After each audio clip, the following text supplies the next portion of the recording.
उमा सहित भगवान शिव का प्राकट्य है। उनके द्वारा अपने स्वरूप का विवेचन तथा ब्रह्मा आदि तीनों देवताओं की एकता का प्रतिपादन।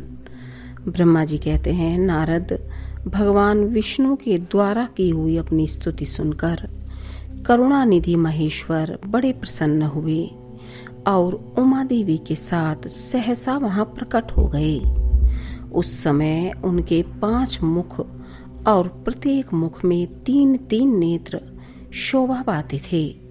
भाल देश में चंद्रमा का मुकुट सुशोभित था।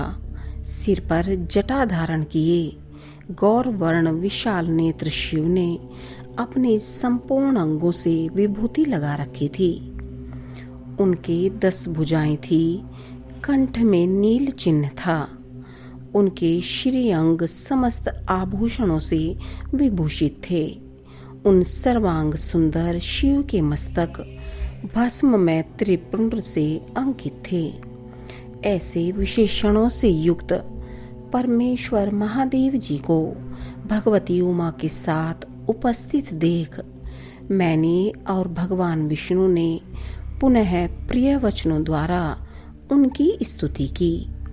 तब पापहारी करुणा कर भगवान महेश्वर ने प्रसन्न चित्त होकर उन श्री विष्णु देव को श्वास रूप से वेद का उपदेश दिया। मुने उनके बाद शिव ने परमात्मा श्री हरि को गुह्य ज्ञान प्रदान किया। फिर उन परमात्मा ने कृपा करके मुझे भी वह ज्ञान दिया। वेद का ज्ञान प्राप्त करके कृतार्थ हुए भगवान विष्णु ने मेरे साथ हाथ जोड़ महेश्वर को नमस्कार करके पुनः उनसे पूजन की विधि बताने तथा सतुपदेश देने के लिए प्रार्थना की। ब्रह्मा जी कहते हैं, मुने श्री हरि की यह बात सुनकर अत्यंत प्रसन्न हुए कृपा निधान भगवान शिव ने प्रीति पूर्वक यह बात कही। श्री शिव बोले, सुरश्रेष्ठ गण, मैं तुम दोनों की भक्ति से निश्चय ही बहुत प्रसन्न हूँ। तुम लोग मुझ महादेव की ओर देखो। इस समय तुम्हें मेरा स्वरूप जैसा दिखाई देता है वैसे ही रूप का प्रयत्न पूर्वक पूजन चिंतन करना चाहिए। तुम दोनों महाबली हो और मेरी स्वरूप प्रभुता प्रकृति से प्रकट हुए हो। मुझ सर्वेश्वर के दाएं बाएं अंगों से तुम्हारा आविर्भाव हुआ है। ये लोक पितामह ब्रह्मा मेरे दाहिने पार्श्व से उत्पन्न हुए हैं और तुम विष्णु मुझ परमात्मा के वाम पार्श्व से प्रकट हुए हो। मैं तुम दोनों पर भली भांति प्रसन्न हूँ और तुम्हें मनोवांछित वर देता हूँ। मेरी आज्ञा से तुम दोनों की मुझ में सुदृढ़ भक्ति हो। ब्राह्मण, तुम मेरी आज्ञा का पालन करते हुए जगत की सृष्टि करो और वत्स विष्णु, तुम इस चराचर जगत का पालन करते रहो। हम दोनों से ऐसा कहकर भगवान शंकर ने हमें पूजा की उत्तम विधि प्रदान की, जिसके अनुसार पूजित होने पर वे पूजक को अनेक प्रकार के फल देते हैं। शंभु की उपयुक्त बात सुनकर मेरे सहित श्री हरि ने महेश्वर को हाथ जोड़ प्रणाम करके कहा। भगवान विष्णु बोले, प्रभो, यदि हमारे प्रति आपके हृदय में प्रीति उत्पन्न हुई है और यदि आप हमें वर देना आवश्यक समझते हैं तो हम यही वर मांगते हैं कि आप में हम दोनों की सदा अनन्य एवं अविचल भक्ति बनी रहे। ब्रह्मा जी कहते हैं, मुने, श्री हरि की यह बात सुनकर भगवान हर ने पुनः मस्तक झुकाकर प्रणाम करके हाथ जोड़े खड़े हुए उन नारायण देव से स्वयं कहा। श्री महेश्वर बोले, मैं सृष्टि पालन और संहार का करता हूँ, सगुण और निर्गुण हूँ तथा सच्चिदानंद स्वरूप निर्विकार पर ब्रह्म परमात्मा हूँ। विष्णु सृष्टि, रक्षा और प्रलय रूप गुणों अथवा कार्यों के भेद से मैं ही ब्रह्मा विष्णु और रुद्र नाम धारण करके 3 स्वरूपों में विभक्त हुआ हूँ। हरे, वास्तव में मैं सदा निष्कल हूँ। विष्णु, तुमने और ब्रह्मा ने मेरे अवतार के निमित्त जो स्तुति की है, तुम्हारी उस प्रार्थना को मैं अवश्य सच्ची करूँगा, क्योंकि मैं भक्त वत्सल हूँ। ब्राह्मण, मेरा ऐसा ही परम उत्कृष्ट रूप तुम्हारे शरीर से इस लोक में प्रकट होगा, जो नाम से रुद्र कहलाएगा। मेरे अंश से प्रकट हुए रुद्र की सामर्थ्य मुझसे कम नहीं होगी। जो मैं हूँ वही यह रुद्र है। पूजा की विधि विधान की दृष्टि से भी मुझ में और उसमें कोई अंतर नहीं है। जैसे ज्योति का जल आदि के साथ संपर्क होने पर उसमें स्पर्श दोष नहीं लगता, उसी प्रकार मुझ निर्गुण परमात्मा को भी किसी के संयोग से बंधन नहीं प्राप्त होता। यह मेरा शिव रूप है। जब रुद्र प्रकट होंगे तब वे भी शिव के तुल्य होंगे। महामुने, उनमें और शिव में परायपन का भेद नहीं करना चाहिए। वास्तव में एक ही रूप सब जगत में व्यवहार निर्वाह के लिए 2 रूपों में विभक्त हो गया है। अतः शिव और रुद्र में कभी भेद बुद्धि नहीं करनी चाहिए। वास्तव में सारा दृश्य ही मेरे विचार से शिव रूप है। मैं, तुम, ब्रह्मा तथा जो ये रुद्र प्रकट होंगे वे सब के सब एक रूप हैं। इनमें भेद नहीं है।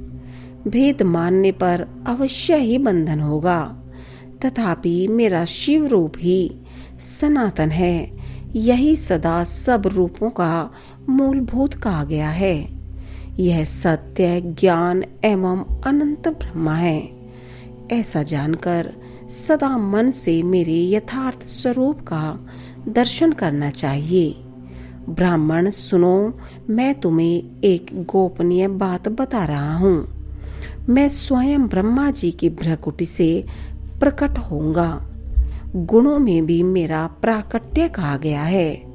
जैसा कि लोगों ने कहा है, हर तामस प्रकृति के हैं। वास्तव में उस रूप में अहंकार का वर्णन हुआ है। उस अहंकार को केवल तामस ही नहीं, वैकारिक सात्विक भी समझना चाहिए, क्योंकि सात्विक देवगण वैकारिक अहंकार की ही सृष्टि हैं। यह तामस और सात्विक आदि भेद केवल नाम मात्र का है, वस्तुतः नहीं है। वास्तव में हर को तामस नहीं कहा जा सकता। ब्राह्मण, इस कारण से तुम्हें ऐसा करना चाहिए। तुम तो इस सृष्टि के निर्माता बनो और श्री हरि इसका पालन करें, तथा मेरे अंश से प्रकट होने वाले जो रुद्र हैं वे इसका प्रलय करने वाले होंगे। ये जो उमा नाम से विख्यात परमेश्वरी प्रकृति देवी हैं, इन्हीं की शक्तिभूता वाग देवी ब्रह्मा जी का सेवन करेंगी। फिर इन प्रकृति देवी से वहाँ जो दूसरी शक्ति प्रकट होगी वे लक्ष्मी रूप से भगवान विष्णु का आश्रय लेंगी। तदंतर पुनः काली नाम से जो तीसरी शक्ति प्रकट होगी वे निश्चय ही मेरे अंशभूत रुद्रदेव को प्राप्त होंगी। वे कार्य की सिद्धि के लिए वहां ज्योति रूप से प्रकट होंगी। इस प्रकार मैंने देवी की शुभ स्वरूपा पराशक्तियों का परिचय दिया। उनका कार्य क्रमशः सृष्टि, पालन और संहार का संपादन ही है। सुरश्रेष्ठ, ये सब की सब मेरी प्रिया प्रकृति देवी की अंशभूता हैं। हरे, तुम लक्ष्मी का सहारा लेकर कार्य करो। ब्रह्मा, तुम प्रकृति की अंशभूता वाग्देवी को पाकर मेरी आज्ञा के अनुसार मन से सृष्टि कार्य का संचालन करना चाहिए और मैं अपनी प्रिया की अंशभूता परात्पर काली का आश्रय ले रुद्र रूप से प्रलय संबंधी उत्तम कार्य करूंगा।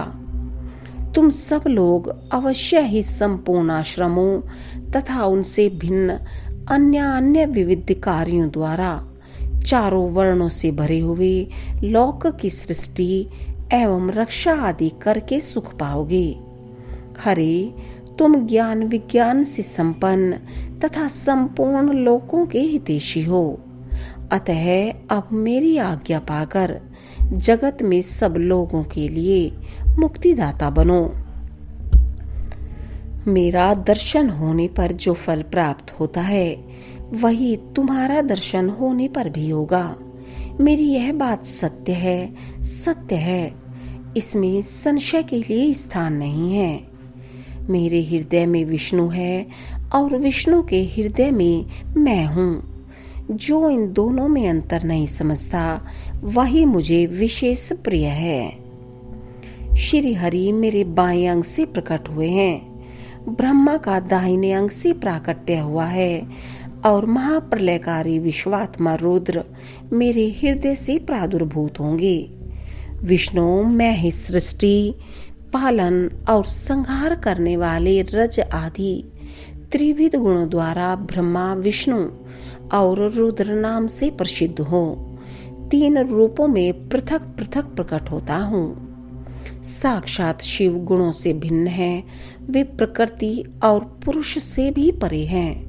अद्वितीय, नित्य, अनंत, पूर्ण एवं निरंजन पर ब्रह्म परमात्मा है।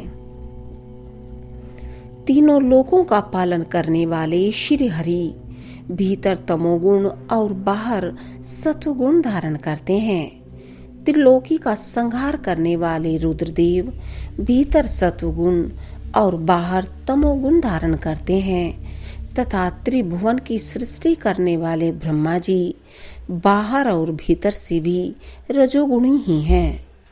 इस प्रकार ब्रह्मा, विष्णु तथा रुद्र इन 3 देवताओं में गुण हैं, परंतु शिव गुणातीत माने गए हैं। विष्णु, तुम मेरी आज्ञा से इन सृष्टिकर्ता पितामह का प्रसन्नता पूर्वक पालन करो। ऐसा करने से तीनों लोकों में पूजनीय होगे।